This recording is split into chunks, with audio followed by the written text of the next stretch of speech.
Hello बच्चा party, कैसे हैं सब बच्चा? बेटा मेरा नाम है ऋचा भास्कर और मैं हूं आपकी बायोलॉजी की मेंटोर। बेटा हम अपना 12th क्लास का chapter sexual reproduction in flowering plant कर रहे हैं। लास्ट क्लास में हमने पॉलिनेशन टॉपिक स्टार्ट कर दिया था। हमने लास्ट क्लास में जो डिस्कस किया था उसका मैं थोड़ा पोर्शन कुछ बोलना चाहूँगी। हमने डिस्कस किया था टाइप ऑफ पॉलिनेशन, हमने किया था अपना self pollination and cross pollination. ठीक है, सेल्फ पॉलिनेशन में हमने कहा था कि जो हमारे पास फ्लावर होता है वो अपने आप ही अपने पॉलन ग्रेन्स को शेड कर देता है अपने ही पिस्टल के ऊपर, ये बात की थी। क्रॉस में किसी दूसरे फ्लावर पे जो कि किसी दूसरे प्लांट पर प्रेजेंट है वहाँ पर अपने पॉलन ग्रेन शेड करवाए जाते हैं, ये सब हमने डिस्कस किया था। हमने कहा था हमारे पास जो सेल्फ पॉलिनेशन है उसको हम ऑटोगैमी कहते हैं, फिर हमने गिटोनोगैमी डिस्कस की थी, देन हमने जीनोगैमी और allogamy that is cross pollination भी डिस्कस कर ली थी। आज किसके बारे में बात होने वाली है बेटा? ये पॉलिनेशन वाले टॉपिक का ही एक एक्सटेंशन है, पॉलिनेटिंग एजेंट्स। पॉलिनेशन करने के लिए जिन एजेंट्स की हमें हेल्प चाहिए होती है उन एजेंट्स को हम पॉलिनेटिंग एजेंट कहते हैं। ऐसे एजेंट जो कहीं ना कहीं पॉलिनेशन करने में हमारी हेल्प करते हैं उनको हम कहते हैं पॉलिनेटिंग एजेंट्स। सिंपल, पॉलिनेशन हम जानते हैं और उस पॉलिनेशन को करने के लिए जो एजेंट्स हमें चाहिए उनको हम पॉलिनेटिंग एजेंट्स कह देते हैं। सिंपल सी बात। अब कौन कौन से चीज़ें हमारे पास पॉलिनेटिंग एजेंट एक्ट करती हैं? ठीक है, हमारे पास कुछ नॉन लिविंग चीज़ें भी पॉलिनेटिंग एजेंट एक्ट करती हैं, एज वेल एज कुछ लिविंग चीज़ें भी पॉलिनेटिंग एजेंट एक्ट करती हैं।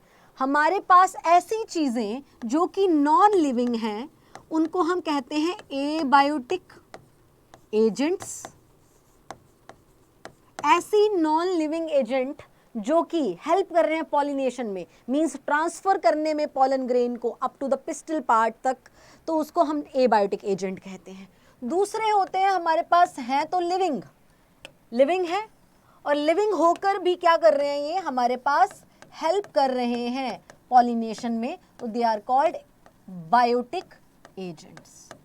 तो कहीं ना कहीं हमने क्या कहा अभी, हमारे पास ऐसी चीज़ें जो पॉलिनेशन करने में हेल्प करें उनको कहते हैं हम पॉलिनेटिंग एजेंट।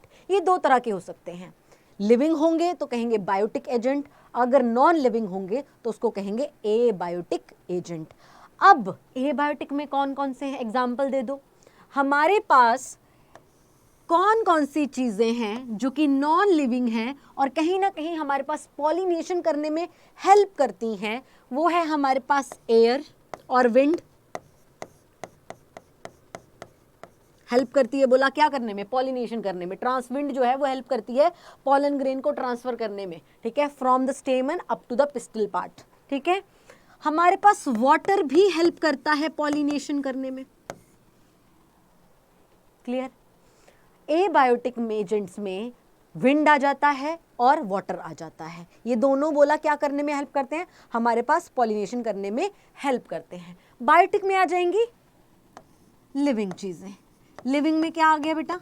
लिविंग में आ जाएगा हमारे पास बर्ड्स, ठीक है, हमारे पास इंसेक्ट्स और बहुत सारे लिविंग, जो हमारे पास एनिमल्स, बहुत सारी लिविंग चीज़ें आएंगी जो हम डिस्कस करेंगे बाद में।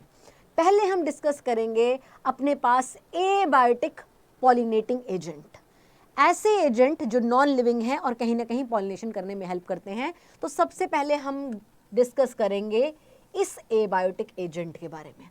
We will going to discuss about air और विंड के बारे में, किस तरह से ये विंड एक पॉलिनेटिंग एजेंट एक्ट करती है, इस बारे में डिस्कशन होगा। ठीक है बच्चा, आगे चलें। हमारे पास जो विंड है अगर वो पॉलिनेटिंग एजेंट एक्ट करती है, इफ हमारे पास क्या है, wind act like a pollinating agent, तो ऐसी पॉलिनेशन को हम कहते हैं एनीमोफिलस। ठीक है, या एनीमोफिलिक पॉलिनेशन, ठीक है, या एनीमोफिलस फ्लावर्स। ऐसे फ्लावर एनीमोफिली लिखते हैं पहले। What is anemophily? एनीमोफिली क्या होती है ये एनीमोफिली? ध्यान दो यहां पे।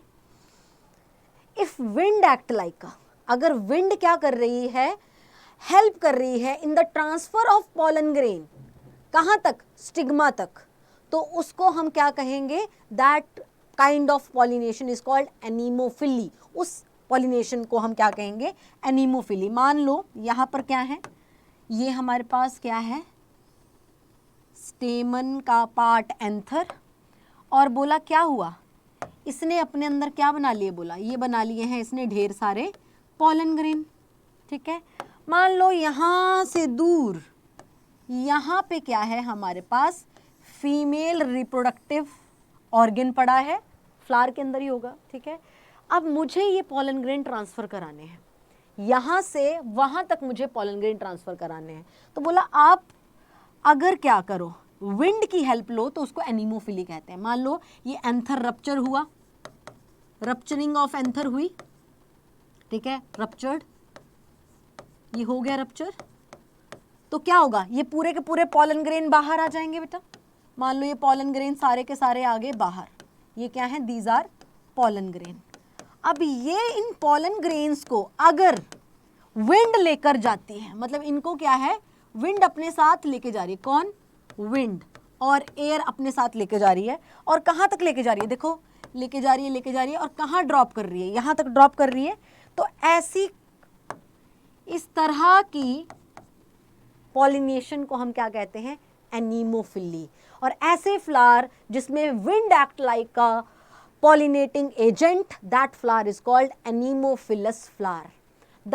ये प्रोसेस है बेटा, ठीक है, और ऐसे फ्लावर जिनमें ये प्रोसेस होती है, they are called anemophilous flowers. Simple लिख दें, anemophilous flower. What is anemophily? Definition लिखना चाहती हूं बेटा। What is anemophily?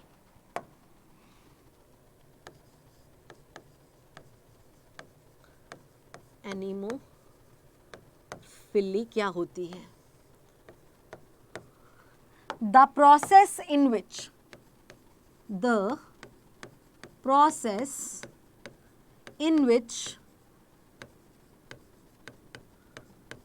pollen grains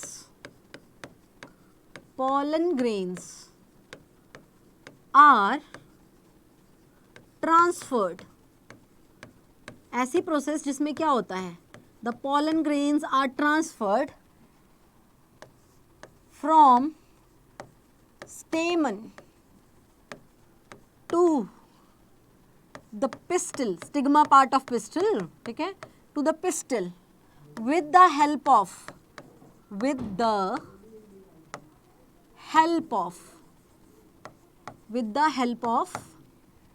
wind or air. Such kind of pollination is called anemophily. इसको हम anemophily कहती हैं. And the flower which are able to perform this, and the flowers which are able to perform pollination with the help of wind,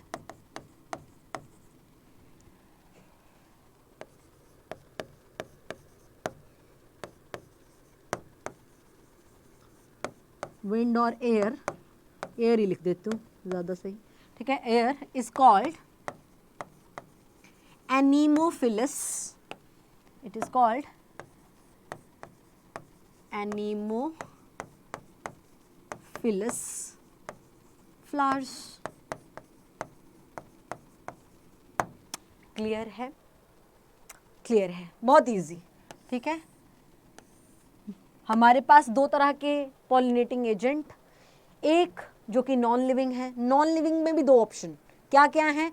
बोला कभी कभी wind act कर जाती है पॉलिनेटिंग एजेंट, कभी कभी वाटर एक्ट कर जाता है हमारे पास पॉलिनेटिंग एजेंट। अगर हमारे पास विंड या एयर एक्ट कर रही है पॉलिनेटिंग एजेंट तो हम उसको एनीमोफिली कहते हैं। ठीक है, तो लिख देती हूँ यहाँ पे, दिस इज कॉल्ड एनीमोफिली। जब हमारे पास वाटर एक्ट कर जाता है एज एन पॉलिनेटिंग एजेंट, ठीक है, water act like a pollinating agent, उसको हम कहते हैं, दिस इज कॉल्ड हाइड्रोफिली। इसको क्या कहते हैं हम? हाइड्रोफिली कहते हैं। एनीमोफिली एयर की हेल्प से या विंड की हेल्प से, हाइड्रो मतलब वाटर, हाइड्रोफिली वाटर की हेल्प से अगर पॉलिनेशन हो पा रही है, अगर वाटर एक्ट कर पा रहा है पॉलिनेटिंग एजेंट, तो उसको हाइड्रोफिली हम कहते हैं। क्लियर बच्चा? बढ़ेंगे आगे। ठीक है, थोड़ा डिटेल पढ़ेंगे हम एनीमोफिली। मान लो एक फ्लावर है जो कि पॉलिनेशन करना चाहता है। अगर वो पॉलिनेशन करना चाहता है और वो करना चाहता है with the help of air, ठीक है, तो उसमें कुछ ना कुछ तो बेटा फीचर्स होने चाहिए, तभी तो एयर की हेल्प से आप पॉलिनेशन करा पाओगे। ठीक है, the characteristics which are present in the anemophilous flower, wind pollinating flowers के अंदर क्या क्या कैरेक्टरिस्टिक होने चाहिए वो डिस्कस करने जा रहे हैं। लिख रही हूं बेटा, द कैरेक्टरिस्टिक्स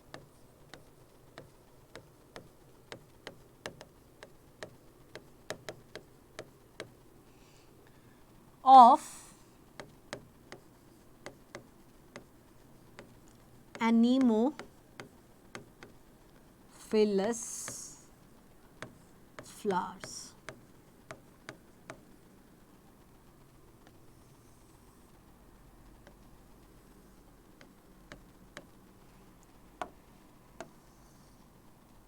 नंबर 1, क्या क्या क्या सोचो जरा, मतलब विंड, अगर विंड को पॉलन ग्रेन कैरी करने हैं और कहाँ छोड़ने हैं? स्टिग्मा तक छोड़ने हैं, तो ऐसे क्या क्या कैरेक्टरिस्टिक होने चाहिए एक फ्लावर के अंदर, क्या कैरेक्टरिस्टिक होने चाहिए उसके पॉलन ग्रेन के अंदर, कैसा कैरेक्टरिस्टिक होना चाहिए उस पिस्टल के, तो क्या क्या कैरेक्टरिस्टिक हो सकते हैं?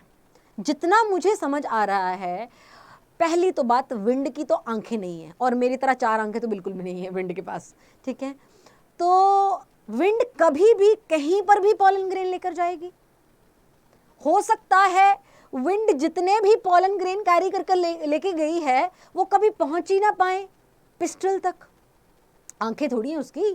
ठीक है, तो ऐसी कंडीशन में तुम्हें क्या लगता है स्टेमन क्या करेगा? कम पॉलन ग्रेन प्रोड्यूस करेगा कि ज्यादा पॉलन ग्रेन प्रोड्यूस करेगा? अगर एक मेल फ्लावर जिसके पास सिर्फ और सिर्फ स्टेमन है, अगर वो पॉलिनेशन कराना चाहता है with the help of wind और एयर, तो उसको कम पॉलन ग्रेन बनाने पड़ेंगे कि ज्यादा पॉलन ग्रेन बनाने पड़ेंगे? बताओ बच्चों, कितने? ज्यादा, बहुत ज्यादा। ठीक है, पता थोड़ी है जाना कहाँ है, विंड को पता थोड़ी है कि पिस्टल का है, भाई मैं तो वही उसी डायरेक्शन में हवा जा रही है जिस डायरेक्शन में पिस्टल है। ठीक है, फीमेल फ्लावर जिस डायरेक्शन में, ऐसे थोड़ी होता है। ठीक है, तो ऐसी कंडीशन में अगर फ्लावर क्या करना चाहता है, विंड की हेल्प से पॉलिनेशन कराना चाहता है, तो उसको बहुत ज्यादा नंबर ऑफ पॉलन ग्रेन बनाने पड़ेंगे। पहला कंडीशन, पहला कैरेक्टरिस्टिक तो ये है कि फ्लावर को क्या करने चाहिए, फ्लावर को बहुत ज्यादा नंबर ऑफ क्या बनाने पड़ेंगे, large number of pollen grain, large number of pollen grain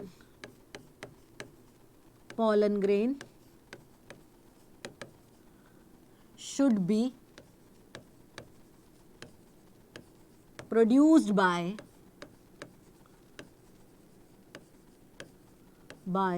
stamen, ऐसा होना चाहिए। बोला अगर आप विंड की हेल्प से पॉलिनेशन कराना चाह रहे हो तो आपका जो स्टेमन है, स्टेमन बोला बहुत ज्यादा प्रोडक्शन करे पॉलन ग्रेन का, ज्यादा huge number of pollen grain बनाए। दूसरे, कैसे पॉलन ग्रेन बनाए? क्या भारी पॉलन ग्रेन बनाए कि लाइट वेटेड पॉलन ग्रेन बनाएगा? ऑब्वियसली विंड उसी चीज को अच्छे से कैरी करेगी जो कि लाइट वेटेड होगा। यस, तो नंबर 2 पॉइंट, जो पॉलन ग्रेन शुड बी, कैसे होने चाहिए? should be लाइट वेटेड, ठीक है, लाइट वेटेड होने चाहिए एंड नॉन स्टिकी नेचर के होने चाहिए। अब नॉन स्टिकी क्यों मैम? ठीक है, हमारे पास नॉन स्टिकी होंगे बेटा तो ऑब्वियसली वेट नहीं होगा, बहुत लाइट वेट होगा। ठीक है, अगर स्टिकीनेस बढ़ा दोगे, स्टिकी नेचर ज़्यादा होगी तो हल्का फुल्का वेट बढ़ जाएगा। अगर हल्का फुल्का वेट बढ़ जाएगा तो एयर को दिक्कत हो जाएगी to carry that pollen grain, उन पॉलन ग्रेन्स को कैरी करना डिफिकल्ट हो जाएगा बेटा जी। ठीक है, इसीलिए क्या होगा, हमारे पास पॉलन ग्रेन्स कैसे होने चाहिए, लाइट वेटेड होने चाहिए। ठीक है, डन जी। तीसरा पॉइंट, अभी तक तो सिर्फ मेल रिप्रोडक्टिव ऑर्गन की ही बातें हो रही हैं, फीमेल में भी कुछ कैरेक्टरिस्टिक होने चाहिए कि नहीं होने चाहिए?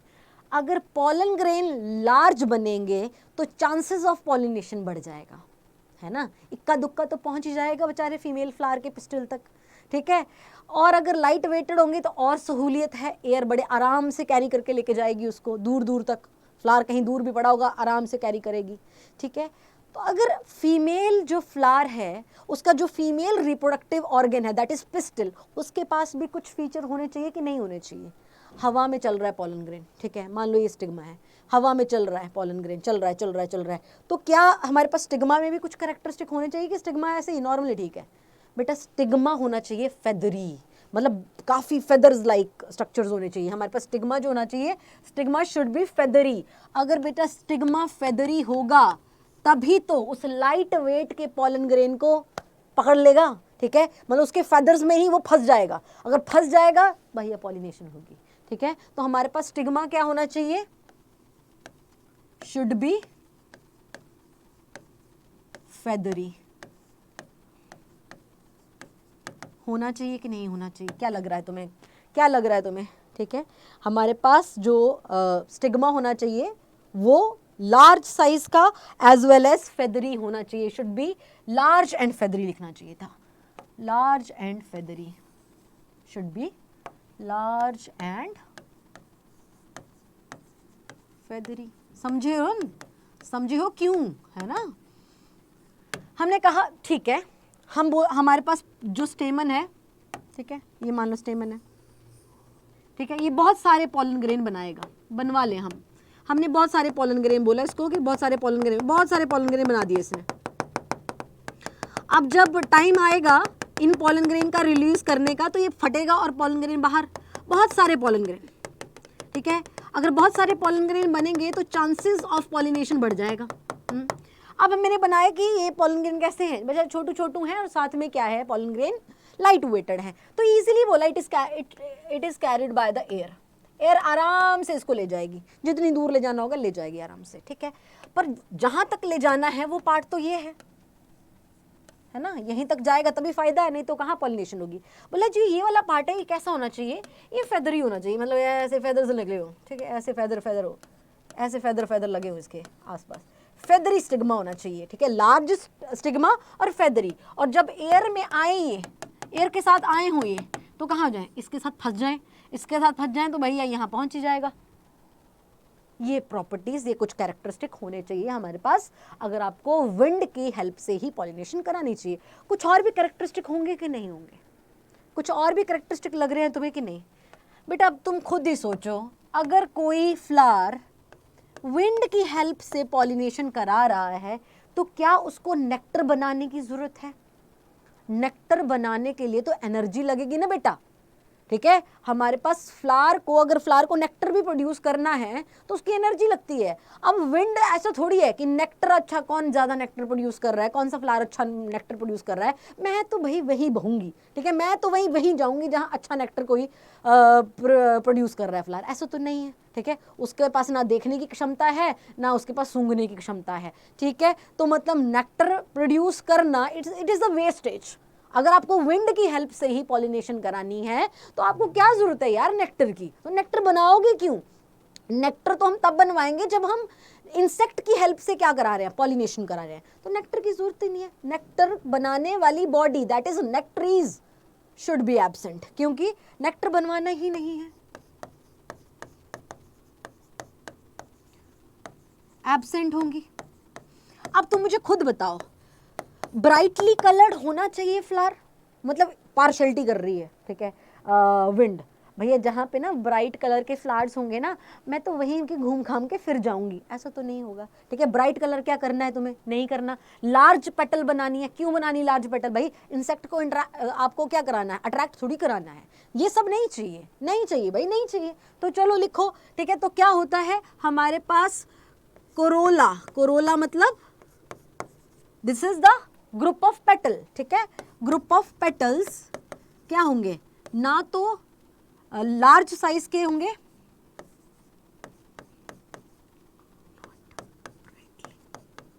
ना तो लार्ज साइज के होंगे और ना ही ब्राइटली कलर्ड होंगे। जरूरत नहीं है कलर ब्राइट कलर करना है, स्मॉल साइज, ठीक है। हमारे पास जितना ब्राइट कलर होता है किसी पेटल का, तो मतलब फ्लावर ने उतनी एनर्जी इन्वेस्ट की है उसको ब्राइट कलर करने में, जरूरत ही नहीं है, ठीक है। वाइट फ्लावर रखो, जरूरत ही नहीं है, लाइट कलर रखो उसका, ठीक है। अट्रैक्ट थोड़ी करना है। हमारे पास फ्लावर में जो पेटल वाला पार्ट होता है, this is for to attract the insects और to attract the various kind of biotic agents को अट्रैक्ट करने के लिए होता है, ठीक है। ए बायोटिक के लिए थोड़ी है, उसकी आंखें ना कान मुंह कुछ नहीं है उसके पास, ठीक है। तो ना नेक्टर इसकी जरूरत है, ना हमारे पास इसकी जरूरत है, that is the Corolla, that is brightly coloured की, ठीक है। मैं तुम्हें एक और बात बताना चाहती हूँ, जो फ्लावर्स की ही बात हो रही है। तो हमारे पास जितने भी विंड पॉलिनेटिंग फ्लावर्स होते हैं, उन फ्लावर्स का साइज बहुत ही स्मॉल, तो छोटू छोटू फ्लावर्स होते हैं बेटा। हमारे पास जो साइज होता है फ्लावर का, जो कि विंड की हेल्प से पॉलिनेट करते हैं, वो बहुत छोटू छोटू होता है और इनकॉन्स्पिकस होता है। इनकॉन्स्पिकस मतलब फ्लावर दिखता ही नहीं है, विजिबल ही नहीं होता, ठीक है, इतना छोटा फ्लावर। तो बोला ये फ्लावर जो है कैसे बनाता है, वो हमेशा ही पूरा का पूरा इनफ्लोरेसेंस में रहता है। पूरा का पूरा फ्लावर जो है वो पैक्ड होता है इन इनफ्लोरेसेंस। तो एक बड़ा सा आपको बंच दिखेगा हमेशा फ्लावर का, अकेला फ्लावर कभी नहीं दिखेगा आपको, क्या दिखेगा, बंच ऑफ फ्लावर्स दिखेगा। तो हमेशा फ्लावर जो होता है, it is flower packed in inflorescence, हमेशा इनफ्लोरेसेंस में पैक्ड होता है, ठीक है।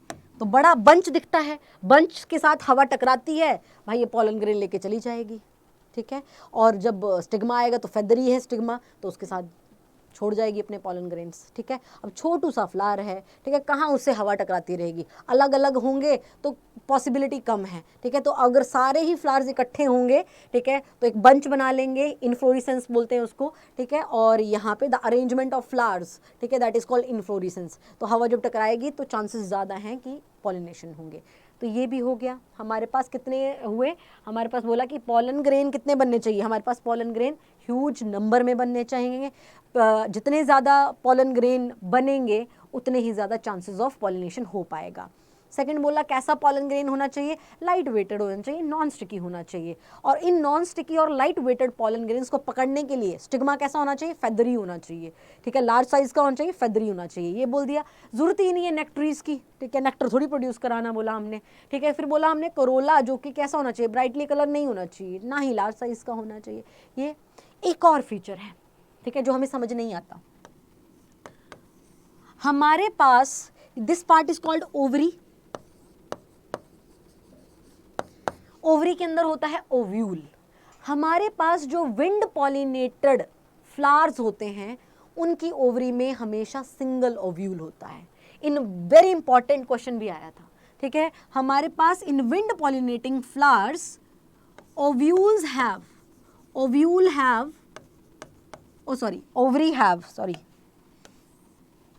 ovary have single ovule. क्यों भाई, क्यों सिंगल ही ओव्यूल होगा हमेशा, क्यों हमेशा सिंगल ही ओव्यूल होगा, सोचो जरा, क्यों सिंगल ओव्यूल ही होना चाहिए। देखो बेटा, पॉलिनेशन हो ही रही है विंड की हेल्प से, चांसेस बहुत लो हैं। विंड को दिखता नहीं, अच्छा वो फीमेल फ्लावर है, वहाँ जाऊँगा पॉलिनेशन करूँगा, ठीक है। विंड के पास आंखें थोड़ी हैं, ठीक है। तो चांसेस ही पॉलिनेशन के बहुत कम है, ठीक। होगी बाई चांस, ये बाई चांस इवेंट है, हो गई नहीं होगी, नहीं होगी, राइट। तो अब बेचारी ये पिस्टल सोचता है मैं क्या करूं, क्या मैं ज़्यादा ओव्यूल बनाऊं या सिर्फ एक ही बनाऊं। भाई जब चांसेस ही बहुत कम है तो ज़्यादा ओव्यूल क्यों बनाऊं, मैं एक ही ओव्यूल बनाऊंगा। अगर बाई चांस पॉलन आ भी गया तो वो एक ओव्यूल तो है ही, फर्टिलाइजेशन तो हो ही जाएगी। तो हमेशा जो विंड पॉलिनेटिंग फ्लावर्स होते हैं उनकी जो ओवरी होती है, ओवरी के पास हमेशा सिंगल ओव्यूल होता है। क्यों एनर्जी इन्वेस्ट करे वो, जब वो बाई चांस इवेंट है, ठीक है, तो वो इतनी एनर्जी क्यों वेस्ट करे कि भैया ज्यादा ओव्यूल बना दे, क्यों बना दे वो ज्यादा ओव्यूल, जब होना ही बाई चांस इवेंट है ये, राइट बच्चा, ठीक है। तो बोला कि यहाँ पे हमेशा ही जो विंड पॉलिनेटिंग फ्लावर्स होते हैं उनके पास हमेशा ही सिंगल फ्लावर होता है। हमारे पास आते हैं इसके बाद examples of wind pollinating flower, examples of wind pollinating flowers या विंड से पॉलिनेट होने वाले प्लांट्स के, ठीक है, विंड पॉलिनेटिंग फ्लावर्स या प्लांट, ठीक है। हमारे पास क्या एग्जाम्पल है, ठीक है, हमारे पास एग्जाम्पल को आप लर्न करोगे बेटा सिंपल। BMW गाड़ी सबने देखी है, हाँ जी सबने देखी है, सबकी नजर जाती है उस गाड़ी पे, ठीक है। तो BMW, ठीक है, ज्यादा BMW दिखेंगी तो BMWs, ठीक है, हम थोड़े नालायक बच्चे हैं, हमारी अंग्रेजी ऐसी है, BMWs ऐसे लगा देना पीछे, ठीक है, ज्यादा BMW हैं। B फॉर बैम्बू, ठीक है, M फॉर मेज, ठीक है, W for wheat and S for sugar cane.